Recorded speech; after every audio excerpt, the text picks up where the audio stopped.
Welcome to the Eala effect. And baby, Austria was not prepared. Hello everyone and welcome back to Courtside Classic. I'm Mira, and if you are new here, this is where we cover women's tennis the way it deserves to be covered, with all the drama, all the passion, and absolutely zero filter. And today's story is one for the history books, because something extraordinary is happening in Linz, Austria right now. And I genuinely cannot stop thinking about it. Alex Eala is set to begin her clay court season at the Upper Austria Ladies Linz Open, running from April 6th through April 12th. She is ranked 45th in the world. She has never played this tournament before in her life. It will be her first match on clay since Roland Garros last year.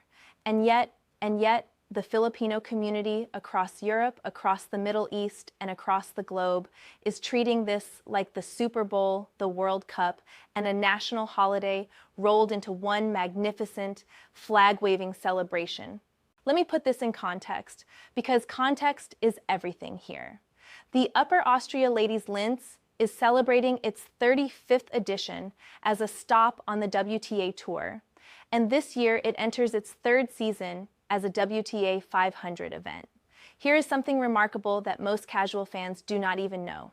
This is the very first year the tournament will be played on clay. From 1987 all the way through 2025, the Linz Open was an indoor hardcourt event. So we are witnessing a historic first for the tournament itself, happening at the exact same moment that Alex Eala makes her debut at this event. That is not a coincidence. That is the universe writing drama. The venue is the Design Center Linz. It is a beautiful facility, but it is boutique by WTA standards. This is not Arthur Ashe Stadium. This is not Rod Laver Arena. This is a mid-sized Austrian city that, before this season, most of the tennis world could not have found on a map without a search engine. And the Filipino diaspora, they found it. They found it. They booked their flights, they packed their bags, and they are descending upon Austria the way they have descended upon every tournament Alex Eala has entered this year. Loudly, proudly, and in numbers that are making European tennis organizers genuinely nervous.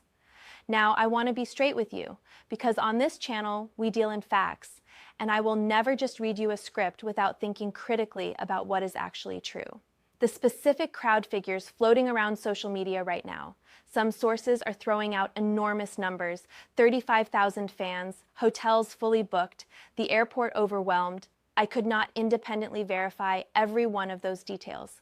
What I can tell you is that the pattern behind those claims is absolutely 100% real, because we have seen it happen, tournament after tournament, with our own eyes. In Melbourne, at the Australian Open back in January, thousands of Filipino fans descended on Melbourne Park for Eala's first-round match on Court 6. The queues wrapped around the grounds. Hundreds of fans were turned away because the court simply could not hold them all. The atmosphere inside was described as a soccer match, not a tennis match. Her opponent, Alicia Parks, admitted afterward that she was rattled by the energy in the building. Parks was seen in tears after losing the first set 6-love, and she said flatly, "It was very difficult. I was so focused on the crowd in the first set, which is why it went the way it went." That is the Eala effect in action. That is what these fans do to a tennis venue, and it did not stop in Melbourne. In Dubai, ticket interest surged the moment Eala's name appeared in the draw. In Indian Wells, fans packed the practice courts just to watch her hit ground strokes in a training session. Not a match, a training session.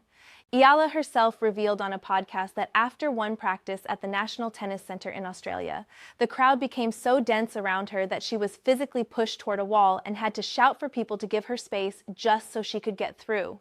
She said, "Give me some space or I'm going to get run over." And this was not even during a match. This was a practice session. The girl cannot warm up without needing a security detail. So when I tell you that Linz, a city of around 200,000 people, hosting a tournament with a venue capacity of roughly 5,000, is bracing for a Filipino fan surge unlike anything it has seen before, I want you to understand that this is not hype. This is a pattern. This is what happens everywhere Alex Eala goes now. The only question is whether Linz is big enough to hold it. Personally, And I say this as someone who has been covering women's tennis for years now. I think the WTA got lucky this time. Linz is a gorgeous city with a rich tennis history, and the tournament organizers are going to do their absolute best. But I also think they looked at the Eala effect from a comfortable distance in Miami and Melbourne, thought that will not happen to us, and are now realizing very quickly that it absolutely is happening to them. This is what happens when you invite a cultural phenomenon to your tournament. The phenomenon shows up, all of it. Now let us talk about the tournament itself, because the field in Linz this year is genuinely stacked. This is not just an Eala showcase. This is serious competition, and I want to give it the respect it deserves. The top seed is Mira Andreeva of Russia, ranked world number 10. Defending champion Ekaterina Alexandrova is seeded second. And for those who need a reminder, Alexandrova defeated Diana Yastremska in last year's final in a thriller 6-2, 3-6, 7-5 after being pushed to the absolute limit. She is dangerous, she knows this court, and she is coming in with something to prove after withdrawing from Charleston with a lower back injury. Eala has history with Alexandrova too. They met in Dubai earlier this year, and it was a reality check.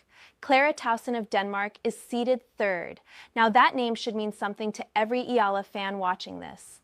Clara Tauson is the player Eala defeated at the 2025 US Open in one of the most electric matches of that tournament. The match that made Alex Eala the first Filipino to win a main draw Grand Slam match in the Open era. That was a moment that will live in Philippine sports history forever. If these two meet again in Linz, the atmosphere inside the design center is going to be absolutely electric. Also in the draw, Yelena Ostapenko, the 2017 French Open champion, who won this very tournament in 2024. Barbora Krejcikova, another Grand Slam champion. Former world number 1 Karolina Pliskova, entering on a protected ranking. Katie Boulter, Sorana Cirstea, Ludmila Samsonova. These are not easy draws. There is no easy draw at a WTA 500.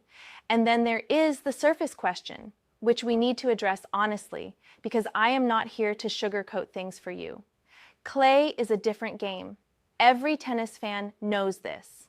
The slower conditions, the higher bounce, the longer rallies, all of that demands a style of play that is distinct from the hard court tennis where Eala has built her reputation. Her record on clay at the WTA Tour level has been modest. In her 2025 clay season, she went 2-4 across 4 tournaments. She reached the round of 16 at a WTA 125 event in Oeiras, lost in the early rounds in Madrid and Rome, and fell in the first round at Roland Garros. The results were not what her fans had hoped for. But here's what I keep coming back to. Alex Eala has trained at the Rafa Nadal Academy in Mallorca since 2018. She has been hitting on clay courts, breathing clay court tennis, absorbing clay court philosophy for the better part of her entire professional career. She was literally pictured there just last week, preparing specifically for this swing. She is also scheduled for Stuttgart and Madrid after Linz, building toward Roland Garros as her primary clay season goal. This is not a player who showed up in Austria unprepared. This is a player who has been building toward this moment for months. And there is something else I want to point out. Eala is currently expected to drop to around world number 46 after failing to defend the ranking points she earned in Miami last year. But here is the silver lining, and this is genuinely encouraging. For the rest of her clay season, she has no points to defend. 0. Every match she wins from here is pure gain. She can climb, she can rebuild. She can use Linz, Stuttgart, and Madrid as a launchpad back toward the top 30, which is where she was just a few weeks ago before the Muchova match. Speaking of which, can we address the Czech Republic situation for a second? Because I find this genuinely fascinating in a cosmic, tennis is so cruel kind of way. Eala has now lost consecutive matches to Czech players at crucial moments. Karolina Muchova defeated her 6-love 6-2 in the round of 16 at the Miami Open, a scoreline that does not tell the whole story of how well Eala competed in stretches, but a scoreline that stings nonetheless. And now she arrives in Linz, where Barbora Krejcikova and Karolina Pliskova are both in the draw. The Czech Republic is sending its ambassadors everywhere Eala goes. and she is going to have to find an answer eventually. Muchova in particular is a fascinating opponent. She is a former top 10 player, a Grand Slam finalist, and one of the most tactically creative players on the tour. Losing to her in Miami is not a scandal. It is a reminder that Eala is still climbing, still learning, still figuring out how to handle opponents who have spent years studying the game at the highest level. That growth is happening in real time, and Linz is the next chapter. Now back to the fan situation for a moment, because I cannot let this go. I think what is happening with the Filipino diaspora and Alex Eala is one of the most genuinely beautiful things in professional tennis right now. And I say that as someone who sometimes worries that the sport has lost its emotional center. Tennis can feel cold sometimes. The big stadiums, the corporate sponsors, the hushed politeness. It can feel like you are watching something in a museum rather than experiencing something alive. And then you see what happens when Alex Eala walks into a building and you remember why this sport matters. Camila Osorio, the Colombian star who beat Eala at the inaugural Philippine Women's Open earlier this year, was asked recently how Filipino tennis fans compare to Colombian fans. And for context, Colombian fans at their home tournament are extraordinarily passionate.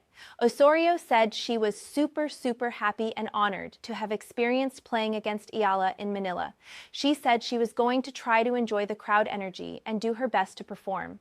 That is a player who has known passionate crowds her entire career, saying that what she experienced in Manila with Eala's fans was something special, something different. That tells you everything. Eala herself, on the Players Box podcast, an episode that reportedly earned more than double the views of any previous episode, spoke about the Middle East crowds. She said that when she told people how many Filipino fans show up at tournaments in the Gulf region, they did not believe her. She said, "Wait, you don't realize how many Filipinos are there. For me, it was actually the opposite of what they expected." She said the crowd made it feel like a home match. And she wants to meet Manny Pacquiao, which, if you know anything about Filipino culture, tells you exactly who this young woman is at her core. She is one of them. She has never forgotten where she came from, and they will follow her to Austria, to Germany, to Spain, to Paris. Wherever she goes, the flags go with her. That is the Eala effect. Not just the numbers, not just the ticket surges and the sold-out sessions and the overwhelmed airports. It is the fact that when she walks onto a tennis court, an entire nation feels like it walked out there with her. A nation of overseas workers, of diaspora families scattered across 100 countries, of people who left home and built new lives but still carry the Philippines in their hearts. When Alex Eala wins a point in Linz, Austria, every Filipino in that building wins a point too. And right now, there are a lot of Filipinos in Linz, Austria. The Upper Austria Ladies Linz Open runs from April 6th through April 12th. Eala enters as the number 6 seed. She faces a stacked draw, a new surface, and a city that is genuinely not prepared for what is about to arrive. And I, for one, cannot wait to watch it unfold. This is what women's tennis looks like when it gets it right. This is what happens when a player connects to something larger than herself, when sport becomes identity, when a young woman from Manila carries the hopes of a diaspora onto a red clay court in the middle of Austria and makes the whole world stop and pay attention. Laban, Alex, the court is waiting, and so are we. If this story gave you chills the way it gave me chills, hit that like button right now. It genuinely helps more people find this channel and find stories like this one. Drop a comment below and tell me, Choy, do you think Alex Eala can make a deep run at Linz on clay? Is she ready for this surface? I want to hear your predictions, your hot takes, your hopes. And if you are not subscribed to Courtside Classic yet, what are you waiting for? This is the channel that covers the stories behind the score lines, the culture, the passion, the moments that make tennis more than just a sport. Subscribe, hit the bell, and I will see you in the next one.